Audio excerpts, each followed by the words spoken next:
kita sa technology. Binigay sa Facebook na nagahatag sa aton sang pagtugot na kita karon makapakigupod sa inyo pinaagi sa sining istasyonan sang radyo kag nga nagapamalandong kita sa pulong sa aton Ginoo. Ang aton karon nga hambalan amo ang nanungod sa sining mag-asawa nga si Priscilla kag si Aquila. Ang passage makita sa Binuhatan kapitulo 18 sugod lang sa bersikulo 1 tubtob sa 3. Nagasiling sa tapos sini naghalin siya meaning si Pablo sa Atenas kag nagkadto sa Corinto. Kag nakita niya ang isa ka Hudiyo nga gihingalanan si Aquila na tumandok sa punto nga bag-o pa lang mag-abot gikan sa Italia kaupod ang iya asawa nga si Priscilla. Bangod nga si Claudio nagsugo sa tanan nga Hudiyo sa paghalin sa Roma. Kag nagkadto siya sa pagpakikita sa ila. Kag bangod nga kaangay sila sing palangitan-an, nagdayon siya sa ila. Kag nagpangabudlay sila. Kay sa ila palangitan-an, managhimo sila sing mga layang-layang o kon tulda. Now, dito kita sa versikulo 18, sa tapos sini si Pablo, nagpabilin pa sing madamong adlaw kag nagpaalam sa mga kauturan, kag nagsakay pa Syria, kag kaupod niya si Priscilla kag si Aquila. Pabulog siya sa Sincreas kay may panaad siya. Kag nagabot sila sa Episo, kaginbayaan ni Pablo sila dito apang iya nagsulod sa sinaguga kag nagpakigbae sa mga Hudiyo. Sang ginpangayo nila siya sa pagpabilin sing madugay-dugay pangation, wala siya magsugot. Kundi sang nagapaalam siya sa ilas, siya nagsiling magabalik ako galing sa inyo kun buot sang Dios. Kag naglayag siya gikan sa Episo. Dira lamang anay kita abyan. Ini si Priscilla kag si Aquila, modelo ini nga mga mag-asawa. The model missionary couple. Siling sang isa ka istorya, sang ang isa ka pamatanon nagpamangkot kay Socrates kung kinahanglan bala siya nga magpangasawa. Siya nagsabat, ang akon laygay sa imo, amo nga ikaw magapangasawa. Kung ikaw makasugata sang maayo nga asawa, ikaw mangin malipayon. Pero kung hindi, ikaw mahimo nga isa ka pilosopo. Nadumduman ko nga ini si Socrates na patay siya tungod sa sinanghilo nga himlak. Hindi tungod sa wedlock. Pero amo ni, isa sa mga pinakamaayo nga butang nga mahimo sang isa ka lalaki amo ang pangabuhi sang isa ka malipayon nga klase sang pagpangabuhi kag ina matabo pinaagi sa pagpangasawa. Ang mga lalaki kinahanglan makaangkon sang maayo kag Dios nun nga asawa. Mga asawa sang isa ka babae nga nagahigugma sa imo, nga naga-istorya, naga-communicate sa imo, kag nga isa ka babae nga pareho kamo sa ginatawag pagka-espirituhanon. Isa ka babae nga nagahigugma gid sa imo. Sa pagkamatuod, ang realidad amo ini nga ang mga lalaki nagasalig sa mga babae kay sila manami magluto, maayo magatipan, sila nagapangita sa media sang lalaki kung hindi niya makita ini. Kag madamo sang madumduman sang babae, sang asawa, kag amo ini nagahatag sang kalipay sa lalaki. Sa pagamatod, ang kamaturan amo ni na ang babae kag ang lalaki naga kinahanglan sa isa kag isa. Kag kada isa may nagkalain-lain nga mga ginatuwag kinahanglanon or needs. By coming together in marriage, ang ilang nga mga ginakinahanglan sa kabuhi masugata nga naga-produce sang harmonious kag healthy nga klase sang mga kabuhi. Ang mag-asawa may emotional chemistry. Inang pagtingob o kung pag-iusa sang babae kag sang lalaki dira sa ginatuwag naton kasal o kung kaminyon. Kada isa makabaton sang benepisyo. Pero it seems nga ang mga lalaki derive more from marriage when it comes to health, longevity, and general happiness. Ang mga lalaki, kita nga mga lalaki, makakuha kita sa aton ginakinahanglan in relation to our health, taas nga pangabuhi, kag general happiness. Now, diri sa ginbasa naton sa Balang Kasulatan, may mag-asawa diri nga mga Jewish. Si Priscilla ang babae, nga ang kaulugan sa ngalan Simple, kag si Aquila, ang kaulugan sa ngalan Eagle.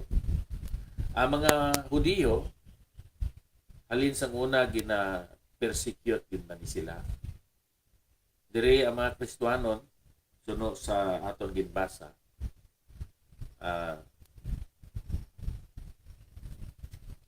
nga mag-asawa, Kristiyanon nga mag-asawa, ini si Priscilla kag si Aquila.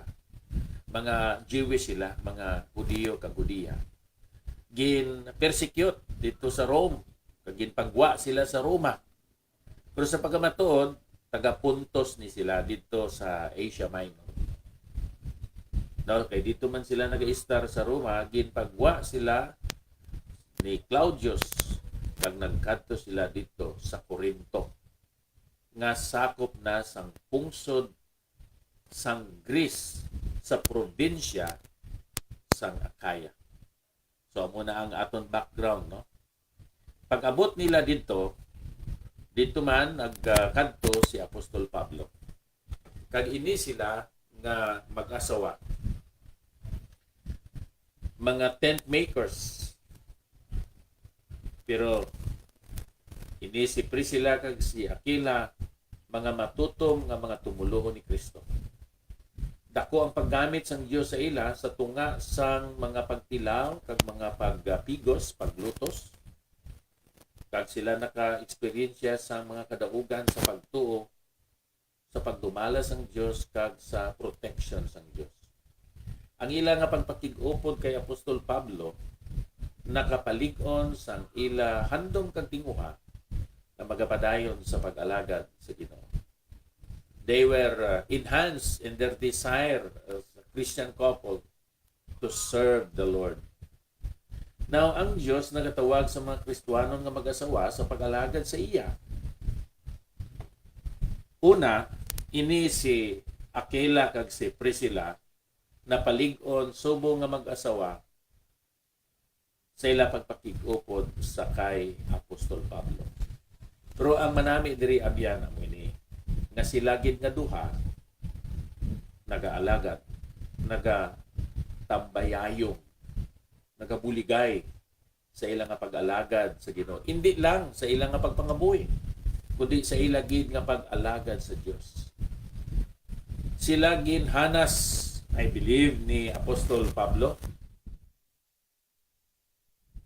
ang ilang nga pagpakig-upod sa kay Apostol Pablo sa paghimo sang tulda nakapalig-on sang ila abilidad kag sang ila grasp no?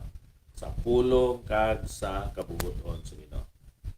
Ako nagatuo nga sa panahon nga sila nagahimo sang tulda, sila nagaistoryahanay, kag ang ilang istorya hindi lamang nanungod sa ilang negosyo sa pagbaligya sa mga tulda, kundi kung paano ang isa ka Parisiyo nga si Saulo sa una nahimo nga apostol kag gitawag siya nga si Pablo. Kag ini naka-inspire, naka-encourage, nakahangkat sa ila kining mag-asawa na mag-alagad dira sa Ginoo. They were fellow ministers. Mga masigka manog pangabudlay sila nga mag-asawa kag kaupod ni Apostol Pablo. Ang bot silingon nakon, they were fellow ministers. Sila nga duwagit nag-aalagad sa Dios. Hindi lang ang asawa nga si Priscilla o kung hindi lang ang bana nga si Aquila, kundi sila gid may paghiusa, may harmony, no? May unity sa pag-alagad sa Ginoo. Kag sumong nga mga fellow ministers, ilagin accommodate, ilagin baton si Apostol Pablo, ilagin baton si Apollos in one instance dito sa 18, ilablagin host, no? Ilagin laygayan, ilagin tudluan. Kag-aktibo sila sa pag-alagad dira sa Ginoo.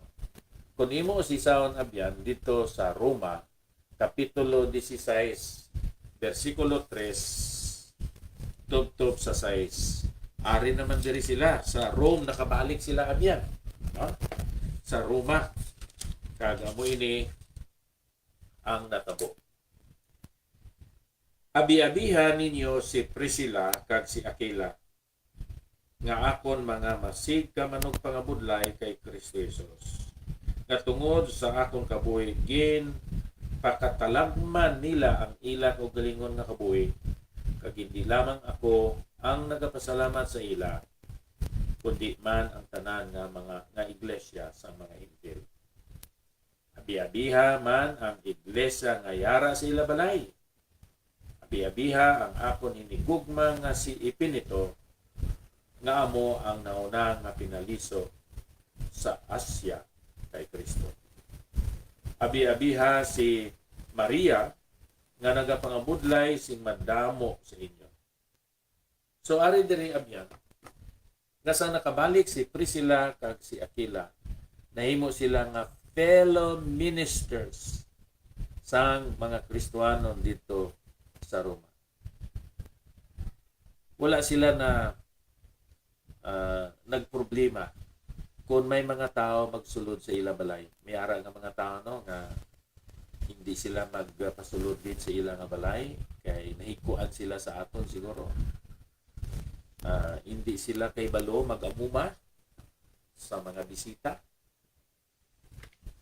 Ang isa sa mga kabangdanan sila, siguro wala gid man sila hiyas nga mangin hospitable. Pero isa sa mga rason man gid masubo ini tungod kay hindi na sila magpagamo,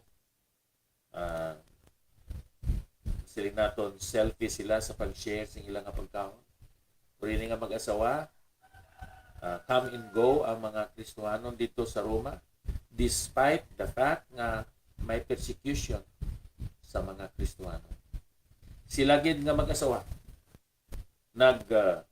updanay sa pag-alagad sa Ginoo. Kabay pakunta ni inaabyan, nagakatabo sa imo nga kabuhi subong asawa, subong bana, nga kamo nagahius sa inyo nga pag-alagad sa Ginoo. Kamo malipayon, dungan, nagatambayayungay sa isa kag isa sa pag-alagad dira sa Ginoo. So I believe that this couple were indeed a model couple for us, even in this 21st century. Diyos nga balaan, madamong gid nga salamat sa ehemplo sa mag-asawa nga si Priscilla kag si Aquila. Kabay pa kuntani na kami kaupod sa amon kaugalingon nga asawa o kung kaugalingon nga bana mag-alagad gid sa imo na may kalipay kag may kasidla tungod kay ining amon nga ginahimo para man sa kadungganan kag kahimayaan sa among Ginoo. Sa ngalan ni Ginoong Hesus. Kabay pa. Madamo gid nga salamat sa imo Nairel sa imo nga pag-replay sining aton segment karon. Akon nga pagpangamusta sa kay Sosi Novero kag sa kay Lodelin Diaz nga nagatan-aw karon sa sining aton